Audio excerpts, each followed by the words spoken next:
বড় ড্রয়িং বা detail drawing করতে বাচ্চারা ভয় পায়।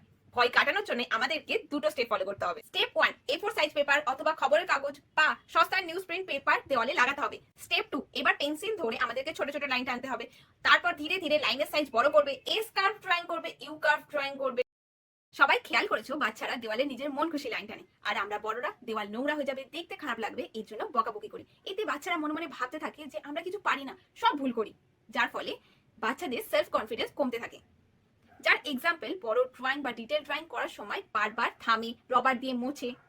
এটা তো গেল ড্রয়িং এর ক্ষেত্রে। এই সেলফ কনফিডেন্স কমার কারণে বাচ্চারা নতুন বন্ধুদের সাথে কথা বলা উচিত কি উচিত নয়, নতুন বন্ধুকে হেল্প করব না করব না।